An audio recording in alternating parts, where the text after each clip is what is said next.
നമ്മൾ ആഗ്രഹിക്കുന്നത് പോലെ ജീവിതം മുന്നോട്ട് പോകണമെന്ന് ഒരു നിർബന്ധവുമില്ല. വളരെ സ്വപ്നങ്ങൾ കണ്ട് ആഗ്രഹിച്ച് തുടക്കമിട്ടൊരു ജീവിതമാണ്. എൻ്റെ കാലിന് മുട്ടിന് താഴെയായിട്ടുള്ള മുട്ടിനോട് ചേർന്നുള്ളൊരു ഭാഗത്ത് ക്യാൻസറാണെന്ന് മനസ്സിലാവുന്നു. പക്ഷേ മുന്നോട്ടുള്ള യാത്ര എങ്ങനെയായിരിക്കും, എന്ത് ചെയ്യണം, എങ്ങനെ എനിക്ക് നിന്ന് 1 മണിക്കൂർ കുർബാന അർപ്പിക്കാൻ ഒറ്റക്കാലിൽ പറ്റുമോ ഇല്ലയോ എന്ന രീതിയിലുള്ള സങ്കടങ്ങളിലൂടെയൊക്കെ അങ്ങനെ പൊയ്ക്കൊണ്ടിരിക്കുന്ന ഒരു സാഹചര്യമാണ്. ജീവിതത്തിൽ 22 വർഷത്തോളം ഇങ്ങനെ ദൈവം തന്ന കാലുമായിട്ട് നടക്കാനും ശേഷം ഇപ്പോൾ ഏതാണ്ട് 15 വർഷത്തോളം വെപ്പുകാലിൽ സഞ്ചരിക്കാനും ഉള്ള ഒരു ഭാഗ്യമാണ് എനിക്ക് കിട്ടിയിരിക്കുന്നത്. എത്രമാത്രം വലിയ സങ്കടങ്ങളിലൂടെയും എത്രമാത്രം വലിയ ഒറ്റപ്പെടലുകളിലൂടെയും പരാജയ ഭീതിയിലൂടെയാണ് നമ്മൾ കടന്നു പോകുന്നതെങ്കിലും എനിക്ക് നിങ്ങളോട് പറയാനായിട്ടുള്ളത്,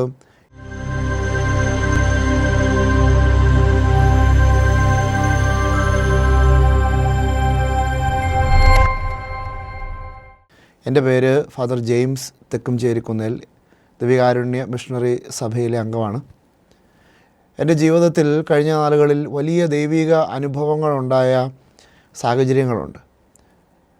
സെമിനാരി ചേർന്ന് അതിൻ്റെ 5-ാമത്തെ വർഷത്തിൽ എൻ്റെ കാലിനൊരു വേദനയുമായി ആശുപത്രിയിൽ ചെല്ലുകയും പിന്നീട് പല രീതികളിൽ പല പരിശോധനകളിലൂടെ കടന്നുപോയി അവസാന നിമിഷമാണ് ഇതിങ്ങനെ മനസ്സിലാകുന്നത്, എനിക്ക് ബോൺ ക്യാൻസറാണ്.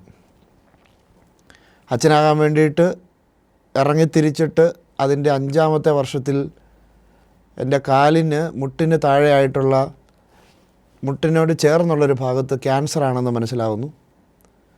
തുടർന്ന് പല രീതികളിൽ നമ്മൾ ആശുപത്രികളിലൂടെയൊക്കെ കടന്നുപോയി കീമോതെറാപ്പി, കീമോയുടേതായ സൈഡ് എഫക്റ്റ്, ഛർദി, ബഹളങ്ങൾ, മുടി കൊഴിയുന്നു, അങ്ങനെ പല രീതികളിലൂടെ കടന്നുപോയി അവസാനം ഒരു പെട്ടെന്നുള്ള ഒരു സുപ്രഭാതത്തിൽ ഞാൻ അറിയുകയാണ്, എൻ്റെ ജീവൻ മുന്നോട്ട് പോകണമെന്നുണ്ടെങ്കിൽ കാല് മുറിച്ച് കളയണം എന്നും മനസ്സിലാവുന്നു.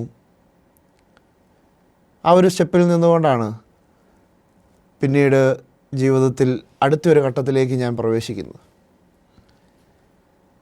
അതായത് കാല് മുറിച്ച് കളയണമെന്ന് പറഞ്ഞ് അതിൻ്റെ തൊട്ടടുത്ത ദിവസം എന്നെ ഓപ്പറേഷൻ തിയേറ്ററിലേക്ക് കയറ്റുകയും കാല് മുട്ടിന് മുകളിൽ നിന്ന് മുറിച്ച് മാറ്റുകയും ചെയ്തു.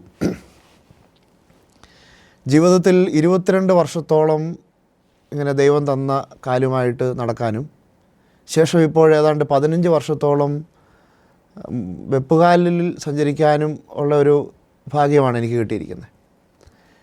വെപ്പുകാലിൽ നടക്കുക എന്ന് പറയുന്നത്, ഇങ്ങനെ ഒറ്റക്കാലനായിട്ട് നടക്കുക എന്ന് പറയുന്നത് വലിയ മാനുഷികമായ രീതിയിൽ ചിന്തിക്കുമ്പോൾ സങ്കടങ്ങളുടെയും വിഷമത്തിൻ്റെയൊക്കെ ഒരു ജീവിത സാഹചര്യമാണ്. പക്ഷെ എന്നെ സംബന്ധിച്ചിടത്തോളം അച്ഛനായിട്ടിപ്പോൾ 8 വർഷമായി, വെപ്പുകാലയിൽ നടക്കാൻ തുടങ്ങിയിട്ട് 15 വർഷമായി. ഞാൻ വളരെ സന്തോഷത്തോടു കൂടി ജീവിക്കുന്ന ഒരു വൈദികനാണ്. വളരെ ചുരുക്കത്തിൽ ഞാൻ എൻ്റെ ജീവിതത്തിൽ കടന്നുപോയ വേദനകളെ ഞാൻ നിങ്ങളുടെ മുന്നിൽ അവതരിപ്പിക്കുകയാണ്. എനിക്ക് പറയാനായിട്ടുള്ള പ്രധാനപ്പെട്ടൊരു കാര്യമെന്നത്, നമ്മളുടെ ജീവിതത്തിൽ നമ്മുടെ കണക്കുകൂട്ടലുകളൊക്കെ എപ്പോൾ വേണേലും തെറ്റാം. നമ്മൾ ആഗ്രഹിക്കുന്നത് പോലെ ജീവിതം മുന്നോട്ട് പോകണമെന്ന് ഒരു നിർബന്ധവുമില്ല. വളരെ സ്വപ്നങ്ങൾ കണ്ട് ആഗ്രഹിച്ച് തുടക്കമിട്ടൊരു ജീവിതമാണ്. പക്ഷെ അത് ഇടയ്ക്ക് വെച്ച് അതങ്ങ് നിന്ന് പോവുകയാണ്. ഒരു വിധത്തിലും അതിന് മറുപടി ഇല്ലാത്ത, ഉത്തരം കിട്ടാത്ത വലിയ ഒരു ചോദ്യവുമായി ജീവിതം ഇങ്ങനെ സ്റ്റക്കായിട്ട് നിൽക്കുക, എന്ത് ചെയ്യണമെന്നറിയില്ലാത്തൊരു ജീവിതമാണ്. ആ സാഹചര്യത്തിൽ എനിക്ക് നിങ്ങളോട് പറയാനായിട്ടുള്ളത്, ഞാൻ എൻ്റെ ബുദ്ധിയിലോ എൻ്റേതായ യാതൊരുവിധ പ്ലാനിലേക്കോ ഞാൻ പോയില്ല. മറിച്ച് ഇങ്ങനെ കണ്ണടച്ചിട്ട് ദൈവത്തിൽ മാത്രം അങ്ങോട്ട് ആശ്രയിച്ചു. മുന്നോട്ട് ഇങ്ങനെ കാല് മുറിച്ചതിന് ശേഷമുള്ള 7-8 കൊല്ലം പഠിക്കണം അച്ഛനാകണമെന്നുണ്ടെങ്കിൽ. മുന്നോട്ടുള്ള എൻ്റെ ജീവിതത്തിൽ വൈദിക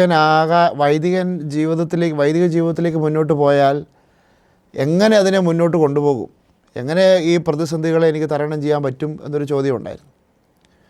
ആ ഒരു സാഹചര്യത്തിൽ വേറെ ഒന്നിലേക്ക് ഞാൻ നോക്കിയിട്ടില്ല. എന്നെ വിളിച്ചത് ദൈവമാണ്. ആദ്യം വിളിച്ചത് ദൈവമാണ്. മുന്നോട്ട് നമുക്കറിയാം, കാലില്ലാത്ത ഒരാളെ പട്ടം കൊടുക്കുക, അച്ഛനാകുക എന്ന് പറയുന്നത് വളരെ വിരളമായിട്ട് നടക്കുന്നൊരു കാര്യമാണ്. അങ്ങനെ ഒരാളെ, അയോഗ്യനായ ഒരാളെ, പട്ടം കിട്ടാനായിട്ട് യാതൊരു യോഗ്യതയും ഇല്ലാതിരുന്ന ഒരാളെ ഇങ്ങനെ പട്ടം തരാനായിട്ട് സഭ തീരുമാനിക്കുന്നു. ഇങ്ങനെ അതിലേക്ക് ഞാനിങ്ങനെ മുന്നോട്ട് ഇവിടെയെല്ലാം ദൈവം എന്നെ പരിപാലിക്കുന്നത് എനിക്ക് മനസ്സിലാക്കാൻ സാധിക്കുന്നു എന്നുള്ളത് മാത്രമാണ് എനിക്ക് പറയാനായിട്ടുള്ളത്. കാരണം മുന്നോട്ട് എൻ്റെ ആരോഗ്യത്തിൽ പോലും എനിക്ക് വിശ്വാസമില്ല, പ്രതീക്ഷിക്കാനായിട്ടൊന്നുമില്ല. എല്ലാം ഇങ്ങനെ ഇരുട്ടാണ് മുന്നോട്ട് നോക്കുമ്പോൾ. ആ ഒരു സാഹചര്യത്തിലാണ് ഞാനിങ്ങനെ എൻ്റെ സഭാധികാരികൾ ഈ ഒരു പ്രത്യേകമായൊരു നിർണായക ഘട്ടത്തിൽ ദിവ്യകാരുണ്യ മിഷണറി സഭ ഇത് മുന്നോട്ട് പോകാൻ അച്ഛനായിക്കൊള്ളാൻ എന്ന് പറഞ്ഞൊരു അനുവാദം തന്നു. പക്ഷേ മുന്നോട്ടുള്ള യാത്ര എങ്ങനെ ആയിരിക്കും, എന്ത് ചെയ്യണം, എങ്ങനെ എനിക്ക് നിന്ന് 1 മണിക്കൂർ കുർബാന അർപ്പിക്കാൻ ഒറ്റക്കാലിൽ പറ്റുമോ ഇല്ലയോ എന്ന രീതിയിലുള്ള സങ്കടങ്ങളിലൂടെയൊക്കെ അങ്ങനെ പൊയ്ക്കൊണ്ടിരിക്കുന്നൊരു സാഹചര്യമാണ്. അങ്ങനെ ഇരിക്കുന്ന ഞാൻ ഒന്നും ചിന്തിക്കാതെ, എൻ്റേതായ യാതൊരു പ്ലാനും ഇല്ലാതെ, എൻ്റേതായ ജീവിതത്തെക്കുറിച്ച് യാതൊരു സ്വപ്നങ്ങളില്ല, മറിച്ച് ദൈവം എന്നിൽ നിന്ന് എന്താണ് ആഗ്രഹിക്കുന്നത്, ഞാൻ ഈശോയുടെ കൈകളിലേക്ക് എന്നെ തന്നെ വിട്ടുകൊടുത്തു. ബാക്കി സ്നേഹമുള്ളവരെ, വലിയ അത്ഭുതങ്ങളാണ് പിന്നീട് എൻ്റെ ജീവിതത്തിൽ ഉണ്ടായിക്കൊണ്ടിരിക്കുന്നതും ഉണ്ടായിട്ടുള്ളതും. ദൈവം അത്ഭുതകരമായി എന്നെ വഴി നടത്തിക്കൊണ്ടിരിക്കുകയാണ്. ഈ കീമോയുടേതായ സൈഡ് ഇഫക്റ്റ്, മുടിയെല്ലാം കൊഴിഞ്ഞു പോയിട്ട് ഇങ്ങനെ വലിയ ഒരു പ്രത്യേക സാഹചര്യങ്ങളിലൂടെ ഞാൻ കടന്നു പോകുന്നുണ്ട്. ആ സാഹചര്യങ്ങൾ വല്ലാത്ത രീതിയിലുള്ള സഹനങ്ങൾ എൻ്റെ ജീവിതത്തിൽ ഉണ്ടാകുന്നുണ്ട്. ഇതിൻ്റെ ഛർദി, ഒരു ദിവസം തന്നെ ഒരു 40 തവണയോളമൊക്കെ ഛർദ്ദിച്ച ദിവസങ്ങളുണ്ട്. ഇങ്ങനെ ഛർദ്ദി നിർത്താൻ വേണ്ടിയിട്ട് ഇങ്ങനെ ഇതിനുള്ള മരുന്ന്, ഉറക്കത്തിനുള്ള മരുന്ന് തന്നിട്ടൊക്കെ എന്നെ ഉറക്കിക്കൊണ്ടിരുന്നത് കീമോയുടെയൊക്കെ കാലഘട്ടങ്ങളിൽ. ഒരു സുപ്രഭാതത്തിലാണ് ഞാൻ മനസ്സിലാക്കുന്നത്, ഇങ്ങനെ കുളിച്ചിട്ട് തല തുറത്തിക്കൊണ്ടിരുന്നപ്പോൾ എൻ്റെ മുടി മുഴുവനും പൊഴിഞ്ഞു പോവുക. അപ്പം അങ്ങനെ ഒരു മൊട്ടത്തലയനായി വീൽ ചെയറിലായിരുന്നു പിന്നീട് എൻ്റെ യാത്ര മുഴുവനും. ഓരോ തവണ ആശുപത്രികളിലോട്ട് പോകുമ്പോഴും എല്ലാം ചെയ്യുന്നത് ഇങ്ങനെ വാക്കറയിലും വീൽ ചെയറിലുമായിട്ടാണ്. അങ്ങനെ പൊയ്ക്കൊണ്ടിരുന്ന ഞാൻ ഇങ്ങനെ 2 കാലം വളരെ സന്തോഷത്തോടെ നടന്നുകൊണ്ടിരുന്ന ഞാനിങ്ങനെ പെട്ടെന്ന് ഈ ഒരു തലത്തിലേക്ക് മാറിയപ്പോൾ ശരിക്കും ജീവിതത്തിൻ്റെ ഒക്കെ അർത്ഥങ്ങൾ എനിക്ക് മനസ്സിലാകുമായിരുന്നു പയ്യെ. നമ്മൾ സ്വന്തമെന്ന് നമ്മൾ വിചാരിച്ച് ആസ്വദിച്ച് മുന്നോട്ട് പോയിക്കൊണ്ടിരിക്കുന്ന ഒരു ലൈഫ് എന്ന് പറയുന്നത്, ജീവിതം എന്ന് പറയുന്നത്, അത് നമ്മുടെ സ്വന്തമല്ല. അതിൻ്റെ അകത്ത് എനിക്ക് അവകാശപ്പെട്ടിരിക്കുന്ന നമ്മുടെ അവയവങ്ങളുണ്ട്, കൈകൾ, കാലുകൾ, ആന്തരിക അവയവങ്ങൾ. അത് നമ്മുടെ കുറേ ആരോഗ്യമുള്ളതിൻ്റെ പേരിലോ, അതല്ലെങ്കിൽ കുറേ പണം കയ്യിലുള്ളതിൻ്റെ പേരിലോ, അതല്ലെങ്കിൽ ജീവിതത്തിൽ കുറേ കാര്യങ്ങൾ നമ്മുടെ കയ്യിൽ സ്വന്തമെന്ന് അവകാശം ഇതെല്ലാം ഉള്ളതിൻ്റെ പേരിൽ നമുക്ക് ഈ പറയുന്ന അവയവങ്ങളൊന്നും നമുക്ക് മുന്നോട്ട് നമ്മുടെ സ്വന്തം എന്ന് നമുക്ക് പറയാൻ പറ്റില്ല. ഇതൊക്കെ എപ്പോൾ വേണമെങ്കിലും നമ്മുടെ കയ്യിൽ നിന്ന് പോകാം. അത് മുടി പോയപ്പോഴാണ് എനിക്കിവിടെ കൃത്യമായിട്ട് മുടി ഒത്തിരി കാര്യമായിട്ട് കരുതിയിരുന്ന ഒരു സെമിനാരിക്കാരനായിരുന്നു അന്ന് ഞാൻ. പക്ഷേ ഒരു സുപ്രഭാതത്തിൽ മുടി അങ്ങ് കൊഴിഞ്ഞു, മൊട്ടത്തലയനായി. പിന്നീട് ആശുപത്രി വരാന്തകളിലൂടെയും ക്യൂ നിൽക്കുമ്പോഴും ഡോക്ടറെ കാണാൻ പോകുമ്പോഴും ചികിത്സയ്ക്ക് കിടക്കുമ്പോഴും ഈ മൊട്ടത്തലയനായിട്ടാണ്. അവിടെ എല്ലാം ജീവിതത്തിൽ ഇങ്ങനെ ജീവിതം എന്ന് പറയുന്നതിൻ്റെ അർത്ഥം ഈ ഒരു അനുഭവങ്ങളിലൂടെ കടന്നു പോയപ്പോഴാണ് എനിക്ക് കൂടുതൽ അതിൻ്റെ അർത്ഥം എനിക്ക് മനസ്സിലാകുന്നത്. ഇങ്ങനെ കാലം കുറച്ച് കഴിയുമ്പോൾ അല്പം കൂടി അതിൻ്റെ സീരിയസ്നെസ്സിലേക്ക് ഞാൻ പ്രവേശിക്കുന്നത്. ആരുമില്ല, ഒറ്റക്കാലനാണ്. എനിക്ക് എൻ്റെ അത്യാവശ്യമായിട്ടുള്ള കാര്യങ്ങൾ പോലും നിർവഹിക്കണമെന്നുണ്ടെങ്കിൽ എന്നെ സഹായിക്കാനായിട്ട് ആരെങ്കിലുമൊക്കെ വേണം. ആ ഒരു സാഹചര്യത്തിലാണ് ഇങ്ങനെ വെപ്പുകാലൊക്കെ വെച്ചിട്ട് ജീവിതത്തിൻ്റെ ഒരു 2ാം ഘട്ടത്തിലേക്ക് ഞാൻ പ്രവേശിക്കുന്നത്. എന്നെ കേട്ടുകൊണ്ടിരിക്കുന്ന സ്നേഹമുള്ളവരെ, എത്രമാത്രം വലിയ സങ്കടങ്ങളിലൂടെയും എത്രമാത്രം വലിയ ഒറ്റപ്പെടലുകളിലൂടെയും പരാജയ ഭീതിയിലൂടെയാണ് നമ്മൾ കടന്നു പോകുന്നതെങ്കിലും എനിക്ക് നിങ്ങളോട് പറയാനായിട്ടുള്ളത്, ഇതൊന്നും നമ്മളെ തളർത്തരുതെന്നുള്ളതാണ്. ഇതിൻ്റെ കൂടെ എല്ലാം കടന്നുപോയി ഇപ്പോൾ ഈ ഒറ്റക്കാലനായിട്ട് ജീവിക്കുന്നൊരച്ഛൻ എന്ന നിലയിൽ ഞാൻ നിങ്ങളോട് പറയാണ്, നമ്മുടെ ജീവിതത്തിൽ ഇപ്പം നിങ്ങൾക്ക് 2 കാലയിൽ ഉറച്ചു നിൽക്കാൻ പറ്റുന്നുണ്ടോ? നിങ്ങൾക്ക് സന്തോഷിക്കാം. കാരണം 2 കാലമുണ്ട് നമുക്ക്. ഒരു കാല് പോലും ഇല്ലാത്തവരായിട്ടുള്ള ആളുകൾ ഈ ഭൂമിയിൽ വളരെ സന്തോഷത്തോടെ ജീവിക്കുമ്പോൾ 2 കാലം ഉണ്ടായിരുന്നിട്ട് ജീവിതത്തിലെ ചെറിയ ചെറിയ സഹനങ്ങളെ, സങ്കടങ്ങളെ, ഇല്ലാത്ത കാര്യങ്ങൾ, പരാതികളും പറഞ്ഞ് നമ്മുടെ നല്ലൊരു ജീവിതം, വളരെ ഹാപ്പിയായിട്ട് ജീവിക്കാനുള്ളൊരു ജീവിതം നമ്മൾ എന്തിനാണ് വെറുതെ നരകതുല്യമാക്കി സങ്കടപ്പെട്ട് പരാജയഭീതി ഇങ്ങനെ വിഷമം പറഞ്ഞ് എന്തുകൊണ്ട് നമ്മൾ അതിങ്ങനെ ജീവിതത്തെ ഇങ്ങനെ കൊണ്ടുപോകുന്നത്? നമുക്ക് സന്തോഷമായിട്ട് ജീവിക്കാനായിട്ടുള്ള, വളരെ ഹാപ്പിയായിട്ട് ജീവിക്കാനായിട്ടുള്ള ഒരു സാഹചര്യമാണ് ഈ ജീവൻ ഇങ്ങനെ എൻ്റെ ശരീരത്തിൻ്റെ അകത്ത് ഉണ്ട് എന്നുള്ളൊരു ഉറപ്പ്. അതുണ്ടല്ലോ, അത് മതി നമുക്ക് സന്തോഷിക്കാനായിട്ടുള്ള കാരണം. സ്നേഹമുള്ളവരെ, നമുക്കൊരു ഈ പ്രാർത്ഥിക്കുക, ഈശോയിൽ വിശ്വസിക്കുക, അതല്ലെങ്കിൽ അല്പം കൂടി ഭക്തിയിൽ ജീവിച്ചേക്കാമെന്നൊക്കെ ഒന്ന് തീരുമാനിക്കുമ്പോൾ ഒരു മറുപുറത്ത് നമുക്കൊരു സങ്കടമുണ്ട്. ഇങ്ങനെ നന്നായിട്ടൊക്കെ ജീവിക്കാൻ ശ്രമിച്ചാൽ, ഒത്തിരി പ്രാർത്ഥിക്കാനൊക്കെ ആയിട്ട് ഇപ്പോൾ നമ്മൾ ഇറങ്ങിത്തിരിച്ചാൽ ജീവിതത്തിൽ ഇങ്ങനെ കുരിശുകളൊക്കെ വരും. ഈശോ ഇങ്ങനെ കുരിശെടുത്ത് അനുഗമിക്കാനായിട്ടാണല്ലോ നമ്മളോട് പറഞ്ഞിരിക്കുന്നത്. അപ്പോൾ അതുകൊണ്ട് ഒത്തിരി സങ്കടവും വിഷമമൊക്കെ വരുമ്പോൾ നമ്മളിങ്ങനെ കുരിശിനെ ഭയപ്പെടുന്ന ഒരു സമൂഹമായിട്ട് നമ്മൾ മാറുകയാണ്. സ്നേഹമുള്ളവരെ, ക്രിസ്തീയ ജീവിതം എന്നത് കുരിശിൻ്റെ ജീവിതം അല്ല. ക്രിസ്തീയ ജീവിതം എന്നത് അതിങ്ങനെ സഹനങ്ങളുടെ ഒരു ജീവിതമല്ല, അത് സന്തോഷത്തിൻ്റെ ജീവിതമാണ്, ആനന്ദത്തിൻ്റെ ജീവിതമാണ്. ഞാനിങ്ങനെ ആനന്ദത്തോടു കൂടി ജീവിക്കുന്നുണ്ടെങ്കിൽ, ഈ 15 വർഷമായിട്ട് കാല് മുറിച്ചിട്ട് ഞാൻ സന്തോഷത്തോടു കൂടി ജീവിക്കുന്നുണ്ടെങ്കിൽ അതിന് കാരണം മറ്റൊന്നുമല്ല, മറ്റാരുമല്ല, അത് ഈശോ മാത്രമാണ്.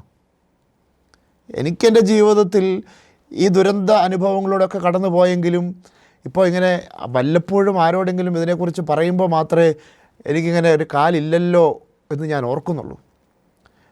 കാലിൻ്റെ ചരിത്രം മാത്രമല്ല എനിക്കുള്ളത്. ഈ കാലിൻ്റെ ക്യാൻസർ ഐഡൻറ്റിഫൈ ചെയ്തു, അത് മുറിച്ച് കളഞ്ഞു, വെപ്പുകാല് പിടിപ്പിച്ചു, ശേഷം 12 സൈക്കിൾ കീമോ എല്ലാം കഴിഞ്ഞു. ഞാൻ തിരിച്ച് സെമിനാരിയിൽ പോയി. സെമിനാരിയിൽ നിന്ന് പഠിച്ചുകൊണ്ടിരിക്കുന്നതിൻ്റെ ഇടയിലാണ് എനിക്ക് ശ്വാസകോശത്തിന് ക്യാൻസർ ബാധിക്കുന്നു. അത് അകത്തുള്ള ആന്തരിക അവയവമാണ്, കാല് പിന്നെ പുറത്താണ്, അത് മുറിച്ച് കളഞ്ഞാൽ തീരെ. അകത്തുള്ളത് അറിഞ്ഞു, അത് എനിക്ക് ശ്വാസം മുട്ടലില്ല, ചുമയില്ല, മറ്റ് യാതൊരുവിധ സിംറ്റംസ് ഒന്നും ഇല്ലാതിരിക്കുന്ന ഒരു അവസരത്തിൽ നോർമൽ ചെക്കപ്പിന് വെറുതെ പോയപ്പോഴാണ് ഇങ്ങനെ ശ്വാസകോശത്തിന് എനിക്ക് ക്യാൻസർ ആണെന്ന് മനസ്സിലാകുന്നത്. ആ ഒരു ഇത് ഉടനെ തന്നെ ഡോക്ടർ പറഞ്ഞു, പെട്ടെന്ന് ജെയിംസെ കാല് ഇങ്ങനെ ലങ്സ് മുറിച്ച് കളയണം എന്ന് പറഞ്ഞു. ഇത് മനസ്സിലായി ഉടനെ തന്നെ എൻ്റെ ശ്വാസകോശം മുറിച്ച് കളഞ്ഞു. അതിൻ്റേതായ സംഘർഷങ്ങൾ, കാരണം ഇതിങ്ങനെ ഇവിടെ നിന്നിങ്ങനെ ഇങ്ങനെ മുറിച്ച് എടുത്ത് കളഞ്ഞിരിക്കുകയാണ്. ഒരുപാട് വേദനകളിലൂടെയൊക്കെ കടന്നു പോയിട്ടുണ്ട്. ഇത് 2 ഉണ്ട്, എല്ലാം നമുക്ക് ലങ്സ് 2 ഉണ്ട്, കാല് നമുക്ക് 2 ഉണ്ട്. ഇപ്പോൾ ദൈവം എനിക്ക് ഇന്നത് എടുത്ത് കളഞ്ഞിരിക്കുന്നതൊക്കെ 2 ഉള്ള കാര്യങ്ങളാണ്. സ്നേഹമുള്ളവരെ, ഇപ്പോഴും നിനക്കിങ്ങനെ 2 ഉണ്ടെങ്കിൽ എല്ലാ കാര്യങ്ങളും, എല്ലാ അവയവങ്ങളും നിൻ്റെ ശരീരത്തിൽ പെർഫെക്റ്റായിട്ട് വർക്ക് ചെയ്യുന്നുണ്ടെങ്കിൽ സ്നേഹമുള്ളവരെ, നമുക്കൊത്തിരി സന്തോഷിക്കാം, ഒരുപാട് ആനന്ദിക്കാം. കാരണം ഇതൊന്നും എൻ്റെ അവകാശമല്ല. ഞാൻ എന്തുമാത്രം കഷ്ടപ്പെട്ടാലും ഇതൊന്നും എൻ്റെ കൈക്കകത്ത് ഇങ്ങനെ ഉറപ്പോടുകൂടി ഇങ്ങനെ ഇരിക്കത്തില്ല. അതൊരു ഉദാഹരണമാണ് ഞാൻ. പക്ഷേ നിങ്ങളോട് പറയാനായിട്ടുള്ളത്, ഇതിനെ ഓർത്തിട്ട് ഇങ്ങനെ ചെറിയ ചെറിയ സങ്കടങ്ങളെയും ചെറിയ ചെറിയ വിഷമങ്ങളെയും ജീവിതത്തിലെ വിഷമങ്ങൾ ഓർത്ത് ഇങ്ങനെ നിരാശപ്പെട്ട് ജീവിക്കരുത്. ഇത് ജീവിതം, അത് ദൈവം നമുക്ക് തന്നിരിക്കുന്ന വലിയൊരു ദാനമാണ്.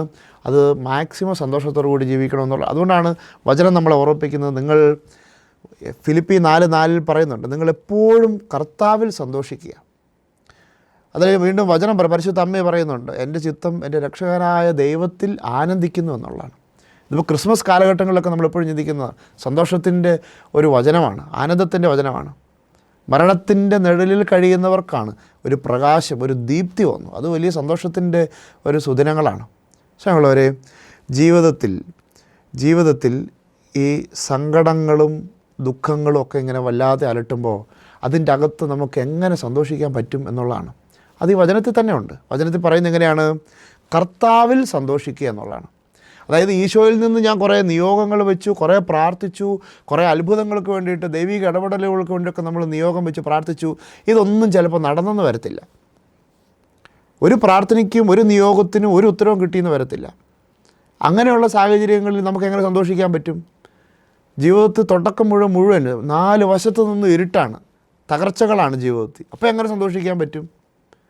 അതാണ് വചനം കൃത്യമായിട്ട് പറയുന്നത്. നിങ്ങൾ കർത്താവിൽ സന്തോഷിക്കുക എന്ന് പറഞ്ഞാൽ കർത്താവിൽ നിന്ന് എനിക്ക് കിട്ടുന്നതൊന്നും അല്ല എൻ്റെ സന്തോഷത്തിൻ്റെ കാരണം. അതുകൊണ്ടാണ് ഹബക്കൂക്ക് 3:17 പറയുന്നുണ്ട്, അത്തിവർഷം പൂക്കുന്നില്ല, മുന്തിരിയിൽ ഫലങ്ങളില്ല, ഒലിവ് മരത്തിൽ കായ്കളില്ല, ആലയിൽ ആടുകളില്ല. ഇതൊന്നും ഇല്ലെങ്കിലും എന്ത് ചെയ്യുമെന്നാണ് വചനം പറയുന്നത്. ഹബക്കൂക്ക് 3:17 അവസാന ഭാഗത്തെ വചനം പറയുന്നുണ്ട്, ഇതൊന്നും ഇല്ലെങ്കിലും ഞാൻ എൻ്റെ കർത്താവിൽ ആനന്ദിക്കും. എന്നുവെച്ചാൽ ഒരു പാവപ്പെട്ട കർഷകൻ്റെ വിലാപമാണത്. അവനിങ്ങനെ ഇതുകൊണ്ടൊക്കെയാണ് ജീവിച്ചു പോകുന്നത്. എന്നിട്ട് പറയുകയാണ് ഇതെല്ലാം ഇല്ല, അവനിനി ജീവിക്കാനായിട്ട് യാതൊരു മാർഗങ്ങളില്ല, അപ്പത്തിനുള്ള ഒന്നുമില്ല. അതപ്പോൾ അവൻ പറയുന്നത് ഞാൻ കർത്താവിൽ ആനന്ദിക്കും.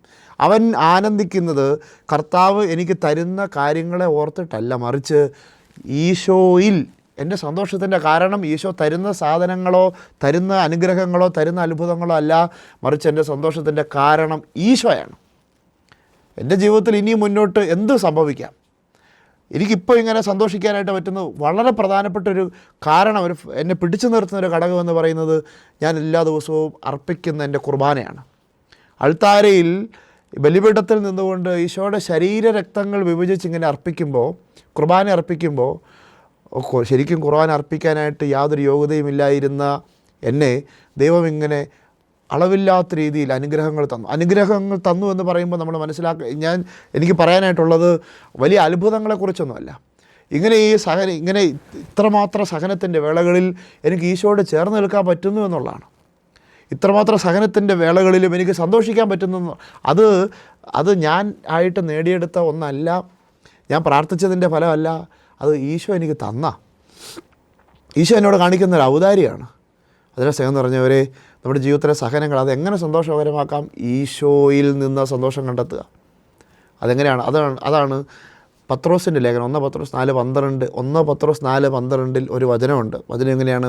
പ്രിയപ്പെട്ടവരെ, നിങ്ങളെ പരിശോധിക്കുന്നതിനായി അഗ്നി പരീക്ഷകൾ ഉണ്ടാകുമ്പോൾ അപ്രതീക്ഷിതമായി എന്തോ സംഭവിച്ചാൽ എന്നതുപോലെ പരിഭ്രമിക്കരുത്, മറിച്ച് ക്രിസ്തുവിൻ്റെ പീഡകളിൽ പങ്കുകാരാകുന്നതിൽ നിങ്ങൾ ആഹ്ലാദിക്കുക എന്നാണ് വചനം. അതായത് വലിയ അഗ്നിശോധനയിലൂടെ ആയിരിക്കാം ചിലപ്പോൾ നീ കടന്നു പോയിക്കൊണ്ടിരിക്കുന്നത് ജീവിതത്തിൽ. അപ്പോൾ പരിഭ്രമിക്കരുത്, ടെൻഷൻ അടിക്കരുത് എന്നാണ് വചനം പറയുന്നത്. എന്നിട്ട് പറയുന്നത് എന്താണ്? ക്രിസ്തുവിൻ്റെ പീഡകളിൽ പങ്കുകാരനാകുന്നതിൽ നീ ആഹ്ലാദിക്കുക. എന്ന് വെച്ചാൽ ഞാൻ കൂടുതൽ സന്തോഷിക്കുന്നുണ്ടെങ്കിൽ അതിന് കാരണം ഞാൻ കൂടുതൽ ഈശോയുടെ പീഡകളിൽ പങ്കുകാരനാകുന്നു എന്നുള്ളതാണ്. വചനതാണ് 1 പത്രോസ് 4:12 ക്രിസ്തുവിൻ്റെ പീഡകളിൽ പങ്കുകാരനാകുന്നതിൽ നീ ആഹ്ലാദിക്കുക. അപ്പോൾ 2 കാലുള്ള ഒരാൾ ക്രിസ്തുവിൻ്റെ പീഡകളിൽ പങ്കുകാരനാകുന്നതിനേക്കാൾ കൂടുതൽ ഈ ഒറ്റക്കാലനായ എനിക്ക് ഈശോയുടെ പീഡാനുഭവങ്ങളിൽ പങ്കുകാരനാകാൻ പറ്റുന്നുണ്ട് എന്നുള്ളതാണ് എൻ്റെ സന്തോഷത്തിൻ്റെ കാരണം. ഇത് കേട്ടുകൊണ്ടിരിക്കുന്ന നിങ്ങൾ 2 കാലിൽ ഉറച്ചു നിൽക്കുകയും നടക്കുകയും കയറ്റം കയറുകയും ഇറങ്ങുകയും ചെയ്യുന്ന ആളുകളോട് എനിക്ക് പറയാനായിട്ടുള്ളത്, നിങ്ങൾ ചോദിക്കണം, ദൈവമേ എന്തുകൊണ്ടാണ് ഇപ്പോഴും എനിക്കിങ്ങനെ 2 കാല് തന്നിരിക്കുന്നത്? എൻ്റെ അവകാശമൊന്നുമല്ല, ദൈവം ഇങ്ങനെ സൗജന്യമായിട്ട് തന്നിരിക്കുക, എന്തുകൊണ്ടാണ് ചോദിക്കണം. എന്നിട്ട് നീ എന്തിനാണ് ഇങ്ങനെ സങ്കടപ്പെടുന്നത്? എന്നിട്ട് നീ എന്തിനാണ് ഇങ്ങനെ കരയുന്നത്? എല്ലാം നിൻ്റെ കയ്യിലുണ്ട്. നിൻ്റെ സന്തോഷത്തിനുള്ള കാരണം ദൈവം നിൻ്റെ ശരീരത്തിൽ തന്നെ തന്നിരിക്കുകയാണ്. അതിനെ ഓർത്ത് സന്തോഷിക്കാനായിട്ടുള്ളതാണ് ഈ ക്രിസ്തീയ ജീവിതം എന്ന് പറയുന്നത്, ആനന്ദിക്കാനായിട്ടുള്ള. അതിനാൽ ദൈവം അനുവദിച്ച് തരുന്ന സഹനങ്ങളും സങ്കടങ്ങളും വിഷമങ്ങളും ഒക്കെ നമ്മളിങ്ങനെ നമ്മുടെ ഈ ഭൂമിയിലെ ജീവിതത്തിൻ്റെ ഒരു ശുദ്ധീകരണത്തിനായി സമർപ്പിച്ചാൽ ഉറപ്പായും മരണശേഷമുള്ളൊരു ശുദ്ധീകരണ കാലഘട്ടങ്ങളെ നമുക്ക് ഒഴിവാക്കിക്കൊണ്ട് സ്വർഗത്തിലേക്ക് പോകാം എന്നുള്ളതാണ്. അതുകൊണ്ടാണ് ഈശോ നമ്മുടെ അടുത്ത് പറഞ്ഞത് ലൂക്ക 9:23 ആരെങ്കിലും എന്നെ അനുഗമിക്കാനായിട്ട് ആഗ്രഹിക്കുന്നുണ്ടെങ്കിൽ, ഈശോയെ അനുഗമിക്കാനായിട്ട് ആഗ്രഹിക്കുന്നുണ്ടെങ്കിൽ അവനിങ്ങനെ സൗഖ്യവും അത്ഭുതങ്ങളും അടയാളങ്ങളും അന്വേഷിച്ച് 4 വശത്തോട്ടും പോകരുത്. എന്നെ അനുഗമിക്കാനായിട്ടാണ് നീ ആഗ്രഹിക്കുന്നതെങ്കിൽ നിൻ്റെ ജീവിതത്തിൽ ഇപ്പോൾ നീ കുടുംബത്തിലായിരിക്കാം, നിൻ്റെ ജോലി മേഖലകളിലായിരിക്കാം, നിൻ്റെ ബന്ധങ്ങളുടെ മേഖലയിലായിരിക്കാം, നിൻ്റെ സ്വകാര്യ മേഖലയിലായിരിക്കാം, അനുഭവിക്കുന്ന ഈ സഹനങ്ങളെ, കുരിശുകളെ അതിങ്ങനെ തൻ്റെ ഇടത്തോടെ ഏറ്റെടുത്തുകൊണ്ട് ഈശോ അനുഗമിക്കുക. അപ്പോഴാണ് വചനം പൂർത്തിയാകുന്നത്. നീ യഥാർത്ഥ ക്രിസ്ത്യാനിയായി മാറും, ഈശോ അനുഗമിക്കുന്നവനായി മാറും. ഇതിൽ പരം ആനന്ദം ഈ ഭൂമിയിൽ നമുക്ക് വേണ്ട. ഇതിൽ പരം ആനന്ദം നമുക്ക് വേറെ എവിടെ നിന്ന് കിട്ടും?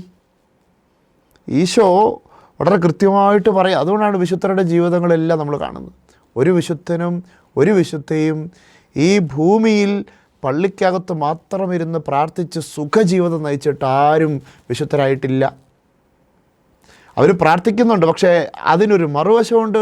ജീവിതത്തിൽ വലിയ തിക്താനുഭവങ്ങളും തെറ്റിദ്ധാരണകളും രോഗങ്ങളും സഹനങ്ങളും ഒക്കെ ഉണ്ടായിട്ടുണ്ട്. അതിനാൽ ഈ ക്രിസ്തീയ ജീവിതത്തിൻ്റെ കേന്ദ്രം എന്നൊക്കെ പറയുന്നത് ഈശോയോട് ചേർന്ന് ഒരാൾക്ക് എന്തുമാത്രം സഹിക്കാൻ പറ്റുന്നുണ്ട് എന്നതിൻ്റെ അളവാണ്. അത്രയും സഹിക്കാൻ പറ്റുന്നുണ്ടെങ്കിൽ അയാൾ അത്രയും നിത്യതയിലോട്ടടുത്തു, സ്വർഗത്തിലോട്ടടുത്തു, ഈശോയോടാണ് അവൻ കൂടുതൽ ചേർന്നിരിക്കുന്നത്. അതുകൊണ്ടാണ് മരണത്തിൻ്റെ നിഴൽ വീണ താഴ്വരയിലൂടെയാണ് ഞാൻ നടക്കുന്നതെങ്കിലും കർത്താവ് കൂടെയുള്ളതിനാൽ ഞാൻ ഭയപ്പെടില്ല. എന്നുവെച്ചാൽ ജീവിതത്തിൽ മരണമാണ് നിഴൽ, മുന്നോട്ടൊന്നുമില്ല. മരണത്തിൻ്റെ നിഴലാണ് നിൻ്റെ ജീവിതം. അങ്ങനെയുള്ള ഒരു സാഹചര്യത്തിലാണെങ്കിലും എനിക്ക് ഭയമില്ല. കാരണം എന്താണ്? വചനം പറയുന്നത് ഈശോ നിൻ്റെ കൂടെയുണ്ട്. ഏഷ്യ 52 പറയും, അതായത് നീ ഇങ്ങനെ നടക്കുന്നത് നീ സമുദ്രത്തിലൂടെയാണെങ്കിൽ, നീ നടന്നു പോകുന്നത് അഗ്നിയിലൂടെ എന്നവണ്ണം, ജ്വാല നിന്നെ ദഹിപ്പിക്കത്തില്ല. സമുദ്രത്തിലൂടെയാണെങ്കിൽ ജലം നിന്നെ മുക്കിക്കളയും. കാരണം പറയുന്നത് ഇങ്ങനെയാണ്, കർത്താവ് നിന്നോട് കൂടെയുണ്ടെന്നുള്ള. വലിയ സഹനങ്ങളിലെയും വിഷമങ്ങളുടെയും നടുവിൽ അവിടെ ഈശോ നമ്മളെ ശപിച്ചതിൻ്റെയോ ഈശോ നമ്മളെ തള്ളിക്കളഞ്ഞതിൻ്റെയോ ഈശോ നമ്മളെ ഉപേക്ഷിച്ചതിൻ്റെയോ അടയാളമല്ല. ഈ സഹനങ്ങൾ ഈശോ ഏറ്റവും കൂടുതൽ എന്നോട് ചേർന്നിരിക്കുന്നതിൻ്റെ അടയാളങ്ങളാണ്.